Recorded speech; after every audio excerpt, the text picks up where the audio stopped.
Chairman PTI ने कहा, establishment के साथ कहीं भी बातचीत नहीं हो रही। अदम एतमाद की वजह से इस्टेब्लिशमेंट के साथ हॉटलाइन स्टैब्लिश नहीं हो रही। वज़ीर आला अली अमीन गंडापुर कोशिश कर रहे हैं, राबिता किया गया तो ज़रूर बात करेंगे। सियासी लोगों को मुज़ाकरात के लिए शराइत नहीं रखनी चाहिए। बैरिस्टर गौहर की अपनी ही पार्टी के सेक्रेटरी जनरल पर फिर तनकीद। कहा, सलमान अकरम राजा मिले तो वफादारी, कोई और मिले तो मंजूर नज़र। ऐसा नहीं है, शाह से ज़्यादा शाह की वफादारी नहीं करनी चाहिए। कभी किसी की मुलाकात पर एतराज़ नहीं उठाया। की ज़ाती काविश है, ये कोई पार्टी का बाकायदा अमल नहीं है। जी रोकेंगे नहीं, अगर कोई बात कर सकता है जमहूरियत की, आइन की, तो ज़रूर करे। हम कोई चोर दरवाज़ा नहीं ढूंढ रहे, हम कोई डील करके इक़्तिदार में नहीं आना चाहते। हम बात करेंगे सिर्फ आइन की, कानून की, जमहूरियत की, शफाफ इलेक्शन की। तहरीक इंसाफ का आज़म स्वाति की मुज़ाकरात की कोशिशों से लाताल्लुकी का इजहार। सेक्रेटरी जनरल पीटीआई सलमान अकरम राजा ने कहा, आज़म स्वाति ज़ाती हैसियत में मुलाकातें कर रहे हैं, पार्टी का कोई ताल्लुक नहीं, उन्हें रोक भी नहीं रहे। प्रोग्राम हम देखेंगे में मजीद कहा, चोर दरवाजे से हुकूमत में नहीं आना चाहते, कोई बात कर सकता है तो ज़रूर करे।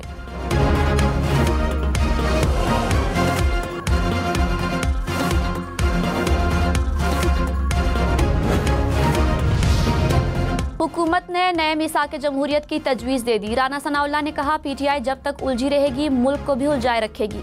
ये जिस रास्ते पर जाना चाहते हैं इससे जमहूरियत मजबूत नहीं होगी, इनको कोई मंजिल नहीं मिलेगी। इस्टेब्लिशमेंट से बात करके मसाइल हल नहीं होंगे, सियासी क़यादत मिलेगी तो मसाइल हल होंगे।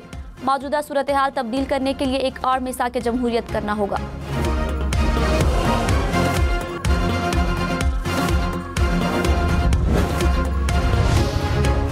ओवरसीज पाकिस्तानियों ने एक माह में 4 अरब 10 करोड़ डॉलर भिजवा दिए। तरसीलात ज़र के तमाम रिकॉर्ड टूट गए। स्टेट बैंक के मुताबिक रवा माली साल 28 अरब डॉलर पाकिस्तान आए। सबसे ज़्यादा रकूम सऊदी अरब, यूएई, बरतानिया और अमेरिका से भेजी गई। वज़ीर आज़म शहबाज शरीफ का इजहार तशक्कुर। कहा, पूरी कौम को अपने मेहनतकश ओवरसीज़ पर फ़ख्र है। तरसीलात ज़र में रिकॉर्ड इजाफा बैरून मुल्क मुकीम पाकिस्तानियों की हुकूमती पॉलिसियों पर एतमाद का सबूत है।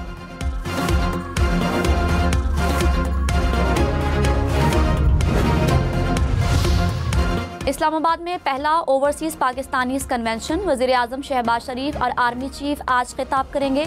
दुनिया भर से बेहतरीन खिदमात सर अंजाम देने वाले ओवरसीज़ पाकिस्तानियों की शिरकत। सेक्रेटरी SIFC की शुरका को ब्रीफिंग। स्पीकर कौमी असम्बली अयाज सादिक ने कहा, ओवरसीज़ पाकिस्तानी अपनी अपनी जमातों से इलेक्शन के मसाइल पर बात करें। दोहरी शहरियत वालों के इलेक्शन लड़ने पर असम्बली में बहस की जा सकती है।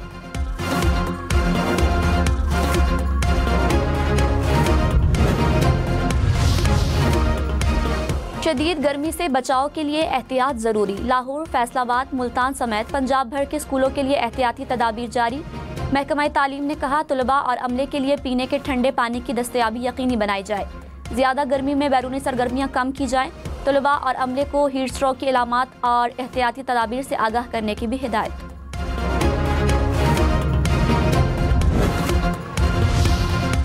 पीपल्स पार्टी 18 अप्रैल को हैदराबाद में जलसा करेगी। फरियाल तालपुर ने कहा, जलसा नहरों के मंसूबे के खिलाफ रेफरेंडम होगा। जलसे में हैदराबाद डिवीजन के अवाम भरपूर शिरकत करेंगे।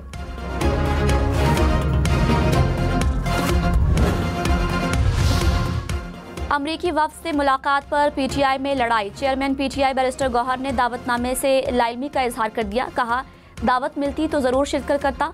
आतिफ खान की अमरीकी वफ़द से मुलाकात। कहा, मुझे पता चला कि बैरिस्टर गौहर, उमर अयूब और सलमान अकरम राजा को भी दावतनामा भेजा गया। स्पीकर ने आमिर डोगर के जरिए दावतनामा भिजवाया। अमरीकी सफारतखाने के तर्जुमान ने कहा, अमरीकी वफ़द के एजाज़ में तकरीब में पीटीआई को ना बुलाने का दावा दुरुस्त नहीं। पीटीआई के 2 अरकान कौमी असम्बली ने तकरीब में शिरकत की। अमरीकी मिशन ने कांग्रेस वफ़द और किसी सियासी जमात के दरमियान अलग मुलाकातें नहीं कराई।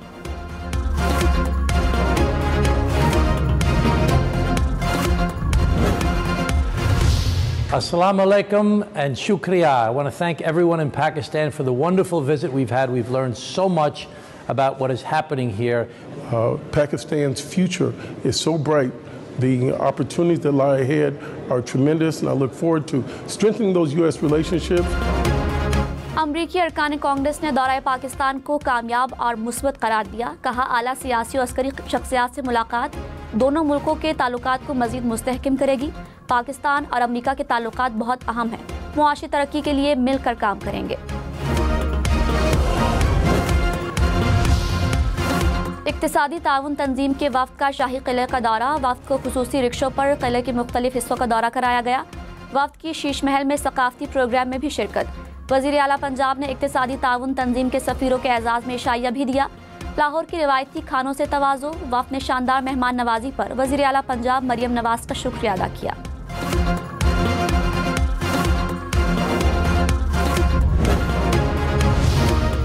Governor state bank Jameel Ahmed ने कहा, पाकिस्तानी मईशत पर अमरीकी टैरिफ का असर महदूद रहेगा। टेक्सटाइल की बरामदात पर थोड़ा असर आ सकता है, लेकिन तेल की कीमतें कम हो जाएंगी। तमाम तर सूरत हाल के बावजूद करंट अकाउंट को सरप्लस रखने में कामयाब है। रवा माली साल के अख्तिताम तक मुआशी नमू 2.5 से 3.5% रहेगी। ज़राई तरक्की बेहतर रही तो मुआशी नमू 4.2% तक हो सकती है।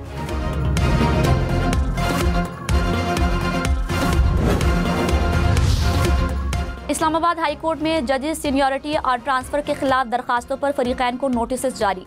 आईनी बेंच ने समाअत के तहरीरी हुक्मनामे में कहा, दरखास्तों में सदर मुमलिकत के नोटिफिकेशन को गैर आईनी करार देने की इस्तदा की गई। दलाइल में उठाए गए नुकात पर गौर करने की ज़रूरत है। ऑफिस की जानिब से दरखास्तों के काबिल समाअत होने पर एतराज़ उठाया गया है। दरखास्तों के काबिल समाअत होने या ना होने का मामला 17 अप्रैल को आइंदा समाअत पर सुना जाएगा।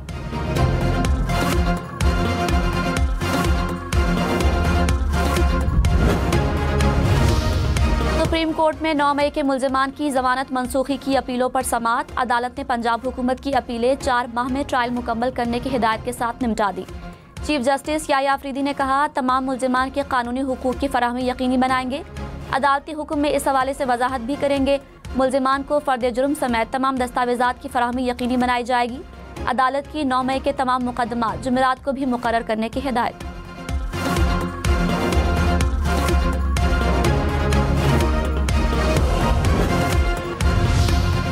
सुप्रीम कोर्ट के आईनी बेंच के लिए मजीद 2 जजेस की नामजदगी के लिए जुडिशल कमीशन का इजलास 18 अप्रैल को होगा।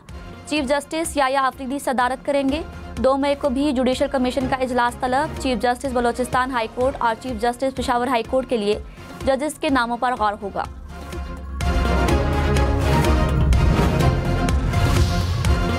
विफाकी हुकूमत रवा साल गंदम नहीं खरीदेगी। विफाकी वजीर राना तनवीर ने कौमी असम्बली में तहरीरी रिपोर्ट जमा करा दी। कहा, IMF मुआहदे पर अमलदारी के बायस गंदम नहीं खरीदी जाएगी। मार्केट की तलब को मद्देनजर रखकर गंदम दरामद या बरामद का फैसला किया जाएगा।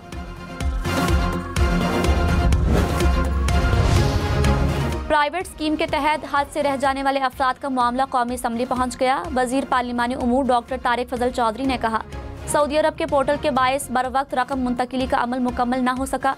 रह जाने वाले 77,000 में से 10,000 अफराद का कोटा मंजूर हो गया।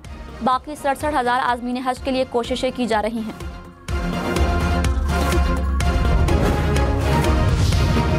फराइज़ की अंजामदही में गफलत और इख्तियारात से तजावुज़। इस्लामाबाद पुलिस के 15 एहलकार नौकरी से बर्खास्त। एहलकारों के खिलाफ SP की सरबराही में महकमाना इंक्वायरी अमल में लाई गई। कसूरवार पाए जाने वाले पर सजाएं सुनाई गई।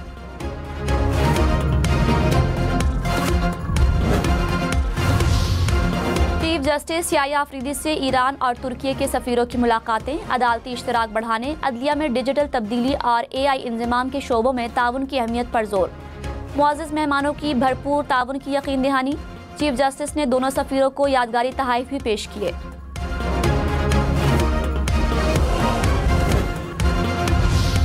खैबर पख्तूनख्वा के माइंस एंड मिनरल्स एक्ट पर मुशावरती इजलास में गर्मा गर्मी। सूबाई वजीर मीना खान अफरीदी और ANP रुकन में तल्ख कलामी।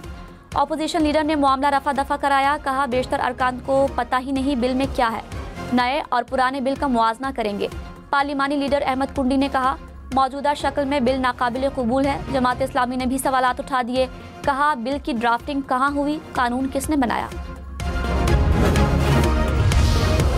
वज़ीर आला पंजाब मरियम नवाज ने कहा, अपनी छत अपना घर प्रोग्राम कामयाबी से जारी है। 22,000 घर तकमील के आखिरी मराहिल में दाखिल हो चुके हैं। हर नया घर देखकर होने वाली खुशी को लफ्ज़ों में बयान नहीं किया जा सकता। माजी में अपने घर के वादे होते रहे। नून लीग ने नवाज शरीफ की क़यादत में करके दिखाया। प्रोग्राम हज़ारों ख़ानदानों के लिए खुशी का पैगाम ला रहा है।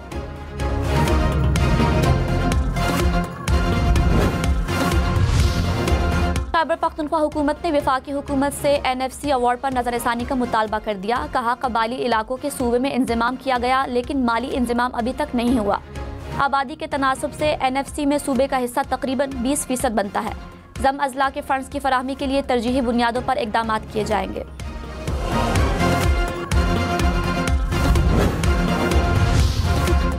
कराची के इलाके टीपू सुल्तान सोसाइटी में डाकुओं की फायरिंग से 10 साला बच्ची जख्मी। पुलिस के मुताबिक डाकुओं ने लूटमार के बाद फरार होते हुए फायरिंग की।